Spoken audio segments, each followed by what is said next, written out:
Hello and welcome, my friends and viewers, to this week's episode of Legendlore, where I draw pictures of characters, gods, monsters, and other things from D&D 5th edition, while giving a small bit of quickly digestible history about them.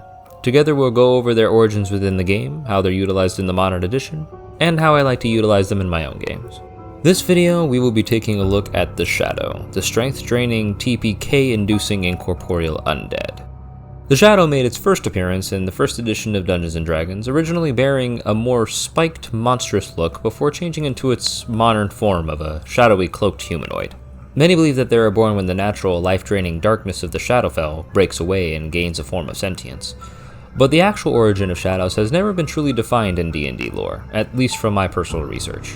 Due to being incorporeal and having a shadowy appearance, shadows are incredibly difficult to see in the dark, which allows them to be perfect ambush predators, easily skulking after parties in the night undetected.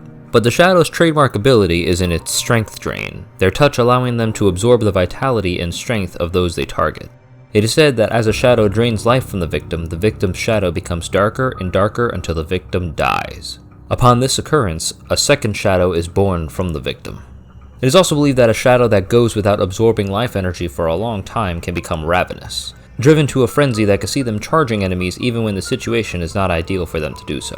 Even then, shadows have a hefty number of resistances to both damage and conditions, making them surprisingly difficult to kill without magical weapons or access to radiant damage.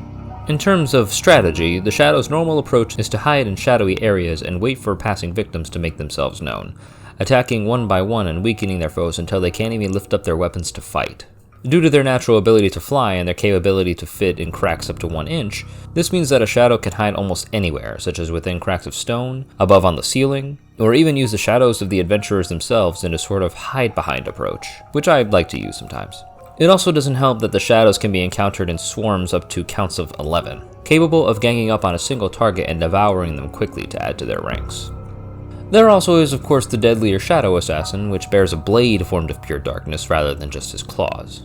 As with most undead, shadows can be naturally born in the Shadowfell, but can also be found in any place in the world that does not have light, keeping mainly to crypts, caves, and other places where vitality-bearing prey may be a little bit more present. At the table, shadows are an incredibly dangerous and risky foe to bring to your players, as their strength drain can quickly make it impossible for your party's fighters to land a blow on it, and can possibly result in a death spiral.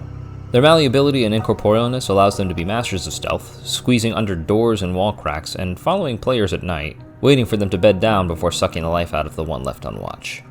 For players who do successfully kill a shadow and manage to harvest its essence before it dissipates, I like to allow them to be able to create something that I call the Mantle of Shadows, a cloak that gives the wearer advantage on stealth checks when in dim light or darkness, and while in dim light and darkness, attacks made against them have disadvantage.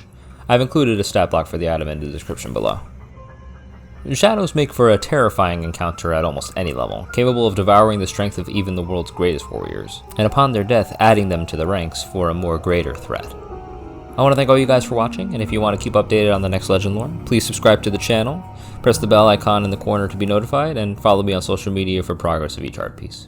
Also, please comment down below how you guys have used shadows in your games, and please let me know what future D&D characters, monsters, or gods you guys would like to see in upcoming videos. Until then, I'll see you guys next time.